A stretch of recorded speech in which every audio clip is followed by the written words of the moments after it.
பூஞ்சோலை மாணவர்கள் அனைவருக்கும் வணக்கம். இன்னைக்கு 6, 7, 8 ஜூன் மாதத்துக்கான நியூஸ் பேப்பர் 3 நாள் குறிய நியூஸ் பேப்பர் வந்து பார்க்க போகிறோம்ப்பா. ஸோ ஹெட்லைன் என்ன அப்படின்னு சொல்லி பார்த்தீங்கன்னா, 436 திட்டங்களை செயல்படுத்த இலக்கு அப்படின்னு சொல்லியிருக்காங்க. வெற்றி தமிழகம் அப்படின்ற பெயரில் இந்த 436 திட்டங்களை வந்து செயல்படுத்த போகிறாங்க. இந்த திட்டம் அறம் பொருள் இன்பம் அப்படின்னு 3 பகுதிகளாக பிரித்து வெளியிட போகிறாங்க. இதில் தமிழோட அடையாளம் மற்றும் பெருமை சார்ந்த 52 திட்டங்கள், கண்ணியமான வாழ்வு மற்றும் சமூக பாதுகாப்பு 93, மகளிர் நலம் 24, இளைஞர் நலம் 18, அதே மாதிரி பொருள் இன்பம் இதுலேயும் வந்து கொடுத்துருக்காங்க. இதை பாஸ் பண்ணி எழுதிக்கங்க.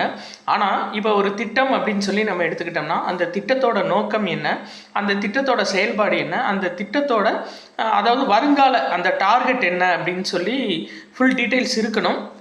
அது வந்துட்டு ஜூன் 18 மழைக்கால கூட்டத்தொடர் தொடங்குது இல்லைங்களா? ஸோ அப்போ வந்துட்டு அறிவிப்பாங்க அப்படின்னு சொல்லி நினைக்கிறேன். சரிங்களா? கண்டிப்பாக அப்போ வந்து இந்த 436 திட்டங்களுக்குரிய நோக்கம் என்ன, ஃபண்டு எவ்வளோ ஒதுக்கியிருக்காங்க, மெயினாக அதாவது 436 திட்டங்களுக்கும் எவ்வளவு அமௌண்ட் ஒதுக்கியிருக்காங்க, அதோட நோக்கம் தான் நம்மளுக்கு மெயின். அதான் எக்ஸாமில் கேட்பாங்க. ஒவ்வொரு திட்டத்தோட நோக்கம், டார்கெட் எவ்வளோ ஃபிக்ஸ் பண்ணியிருக்காங்க, இப்போது தமிழ் அடையாளம் மற்றும் பெருமை அதை வந்து மீட்கிறதுக்காக எவ்வளவு நிதி ஒதுக்கியிருக்காங்க, எத்தனை வருஷத்துக்குள்ளே எவ்வளவு மீட்கலான் இருக்காங்க அப்படின்ற இன்ஃபர்மேஷன், ஃபுல் டீட்டெயில் இன்ஃபர்மேஷனும் நம்மளுக்கு வேணும். அது வந்து இந்த மழைக்கால கூட்டத்தொடர் ஜூன் 18 கண்டிப்பாக சொல்லுவாங்க, பார்க்கலாம். அது வரையும் நீங்கள் இதை பாஸ் பண்ணி மட்டும் நீங்கள் எழுதி வச்சுக்கோங்க, இந்த அறம் பொருள் இன்பமை. அடுத்த நியூஸ் பார்க்கலாம். தமிழ்நாடு சார்ந்து எந்த நியூஸ் இல்லை. ரெப்போ ரேட், இந்த ஆண்டுக்கான ரெப்போ ரேட் வந்து பார்த்தீங்க அப்படின்னா 5.25% இருக்குப்பா. இது எஸ்எஸ்சி எக்ஸாம்லாம் கண்டிப்பாக கேட்பாங்க. சரிங்களா? இப்போ கரண்ட் ரெப்போ ரேட் என்ன அப்படின்னு சொல்லி கேட்குறாங்க. ரெப்போ வீதம் ரிசர்வ் வங்கி அறிவிக்கிறது 6.25%. இதில் பணவீக்கம் 5.1% இருக்கும் அப்படின்னு சொல்லியிருக்காங்க. இந்த நிதியாண்டில் ரிசர்வ் வங்கி வெளியிட்ட அறிக்கை ரொம்ப முக்கியம். அதை 4% குறைக்கிறதுக்காக இலக்கு நிர்ணயிச்சிருக்காங்க. இது பணவீக்கத்தை. அடுத்து இது பாருங்கள், பாலிமர் ரூபாய் நோட்டுகள் விரைவில் வெளியிடப்படும் சொல்லியிருக்காங்க. ஆனால் அதை பற்றி பரிசீலனையில் தான் இருக்குது. காகித பணத்துக்கு மாற்றாக பாலிமர் நோட்டுகள் அப்படின்னு சொல்லியிருக்காங்க. அது சார்ந்த ஃபுல் இன்ஃபர்மேஷன் கொடுக்கல. அது கொடுத்ததுக்கப்புறம் பார்க்கலாம், ஏன்னா பரிசீலனையில் தான் இருக்குது. அடுத்து வளர்ச்சி 2026-27 நிதியாண்டில் கண்டிப்பாக குறையும்னு சொல்லியிருக்காங்க. நாட்டோட பொருளாதார வளர்ச்சி 6.6% இருக்கும் அப்படின்னு ஆர்பிஐ சொல்லியிருக்காங்க.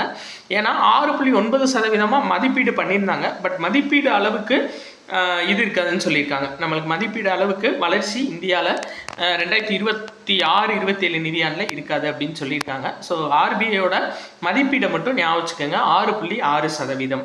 அடுத்து இந்தியாவில் ஏர் ட்ரங்க் அப்படின்ற நிறுவனம் 3 லட்சம் கோடிக்கு முதலீடு செய்யிருக்காங்கப்பா. இதில் மெயினாக நீங்கள் பார்த்தீங்க அப்படின்னா உள்கட்டமைப்பு மேம்பாடு, பயணம் குறித்த தகவல் அளவை, அதாவது இதான் மெயின்.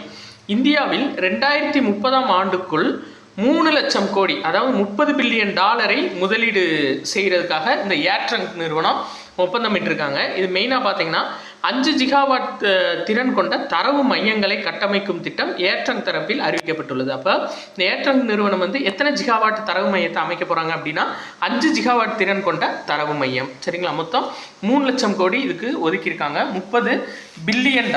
ஓகே, ரைட்டுப்பா.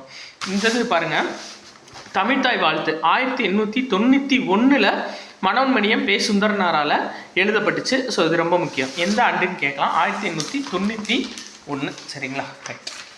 அடுத்தது இது நம்ம ஷார்ட்ஸ்லேயும் கவர் பண்ணியிருந்தோம். இந்தியாவோட ராம்சார் தலங்களோட எண்ணிக்கை வந்து 100 உயர்ந்திருக்கு.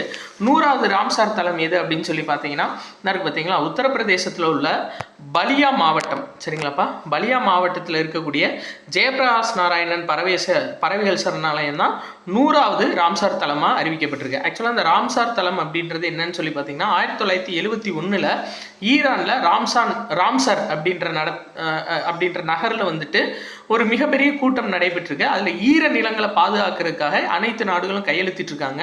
இந்தியா கையெழுத்திட்ட ஆண்டு வந்து பார்த்தீங்கன்னா 1982 பிப்ரவரி 1 கையெழுத்திட்டிருக்காங்க. அதுபடி நிறைய ராம்சார் தலங்கள் அறிவிக்கப்பட்டிருக்கு இந்தியாவில். அதில் 100வது ராம்சார் தலமாக இந்த ஜெயபிரகாஷ் நாராயணன் ராம்சார் தலம் உத்தரப்பிரதேச மாவட்டத்தில் அமைஞ்சிருக்கு. சரிங்களா? ரைட். அடுத்தது இது ஃபுல்லாக நியூஸ் தான்ப்பா இன்றைக்கி, ஏகப்பட்ட நியூஸ் இருக்குது, இது நீங்கள் எழுதிக்கோங்க. உலகளாவிய ஜிடிபி பங்களிப்பு 2060க்குள் சீனாவை இந்தியா விஞ்சும்னு சொல்லியிருக்காங்க. ஆக்சுவலாக பர்ச்சேஸ் பவர் பேரிட்டி அப்படின்னு பார்ப்போம் பார்த்தீங்களா, பிபிபி, வாங்கும் சக்தி சமநிலை, அதை பேஸ் பண்ணி இந்தியாவோட ஜிடிபி 2060 சீனாவை மிஞ்சிரும்னு சொல்லியிருக்காங்க. இந்த கொடுத்துருக்காங்க பார்த்தீங்களா. இப்போ கரண்ட்டாக ஒட்டுமொத்த உள்நாட்டு உற்பத்தி 2025 $3.92 ட்ரில்லியன் இருந்துச்சு இந்தியாவுக்கு. இப்போ 2026 $4.15 ட்ரில்லியன் இருக்குது. அப்போது இந்தியாவோட ஜிடிபி 2026 கணக்கெடுப்பின்படி $4.15 ட்ரில்லியன் அதிகரிக்கும்னு சொல்லியிருக்காங்க. சரிங்களா, $3.92 ட்ரில்லியன் இருந்தது, $4.15 ட்ரில்லியன் அதிகரிக்கும் அப்படின்னு சொல்லியிருக்காங்க. ரைட், ஓகேப்பா. அடுத்து இந்த குஜராத் மாநிலத்தில் சூரத்தில் ஜோரோவர் பீரங்கி வாகனம் மற்றும் பாதுகாப்பு தளங்கள் இருக்குது. இதை வந்து எல்என்டியும் டிஆர்டிஓவும் சேர்ந்து இந்த பீரங்கி தயாரிப்பில் ஈடுபடுறாங்க. சரியாப்பா, அப்போ இது கேட்கலாம். பீரங்கி தயாரிப்பு ஆலை குஜராத் மாநிலம் சூரத்தில் உள்ள ஜோரோவர், சரிங்களா, ஜோரோவர் பீரங்கி வாகனம் மற்றும் பாதுகாப்பு தளவாடங்கள் உற்பத்தி நிலையம். சரிங்களா, எல்என்டியும் டிஆர்டிஓவும் சேர்ந்து இது பண்ணியிருக்காங்க. ரைட், அடுத்தது பார்க்கலாம்.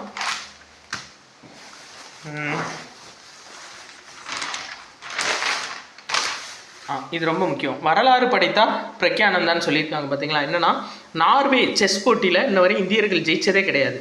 ஃபர்ஸ்ட் டைம் பிரக்யானந்தா ஜெயிச்சிருக்காரு பாருங்கள்.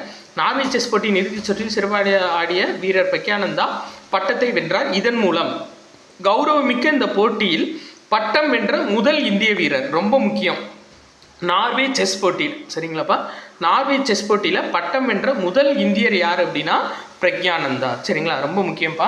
ஆஸ்திரேலியா இதில் பார்த்தீங்கன்னா ஜெர்மனியோட வின்சென்ட் கியாமர், அவரை தான் இவர் தோற்கடிச்சிருக்காரு ஃபைனலில். ரைட், ஓகே, ரொம்ப முக்கியம், ஞாபகம் வச்சுக்கோங்க. நார்வே செஸ் போட்டி பிரக்யானந்தா தான் முதல் இந்திய வீரர் வென்றதில்.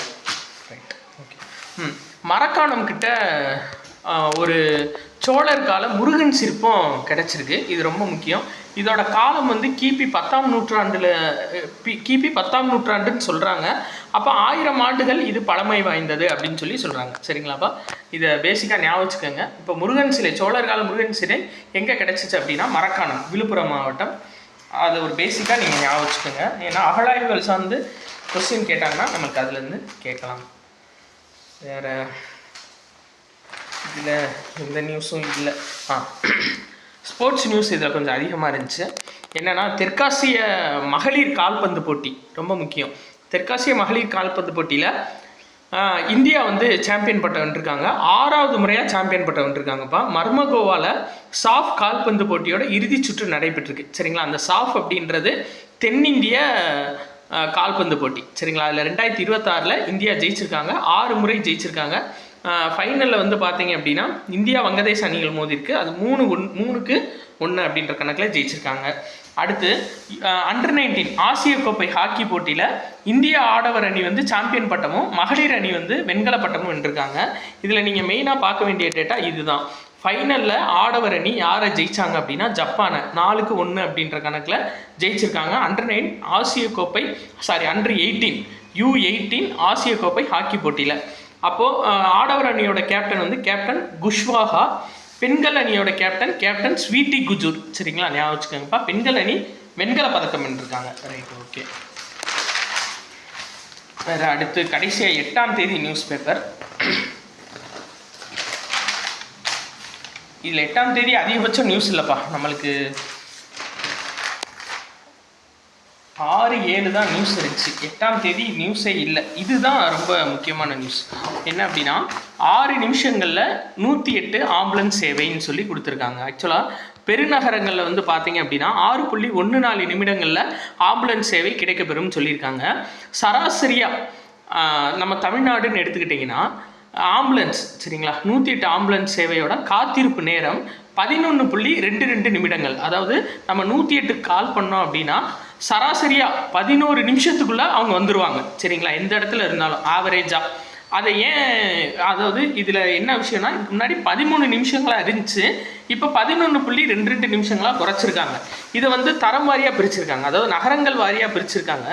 பெருநகரங்களில் 6 நிமிடம் 6.14 நிமிடங்கள்லையும், நகர்ப்புற பகுதிகளில் 10.07 நிமிடங்கள், ஊரக பகுதிகள் கிராமங்களில் 12.18 நிமிடங்கள், அதுக்கடுத்து மலைப்பகுதிகளில் 14.23 நிமிடங்களில் ஆம்புலன்ஸ் சேவை நம்ம தமிழ்நாட்டில் கிடைக்கிறது உறுதி செய்யப்பட்டுள்ளது.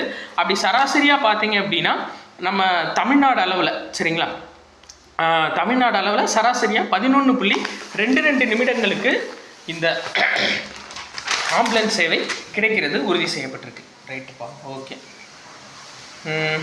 வேறு இதில் எந்த நியூஸும் இல்லை. இது பிரெஞ்சு ஓப்பன் டென்னிஸ் போட்டியில் ஆடவர் ஒற்றையர் பிரிவில் ஜெர்மனியோட அலெக்சாண்டர் ஸ்வெரவ் அவர் வந்து சாம்பியன் பட்டம் வென்றிருக்காரு. ஸோ அதை ஞாபகம் வச்சுக்கோங்க சரிங்களா. பிரெஞ்சு ஓப்பன் கிராண்ட்ஸ்லாம் போட்டி சரிங்களா, இது கிராண்ட்ஸ்லாம் போட்டி கீழே வரும் French open. So French open grand slam tennis போட்டி ஆடவர் ஒற்றையர் பிரிவில் ஜெர்மனியோட அலெக்சாண்டர் ஸ்வெரல் ஞாயிற்றுக்கிழமை சாம்பியன் பட்டம் வாங்கியிருக்காரு. வேறு அவ்வளோதான்.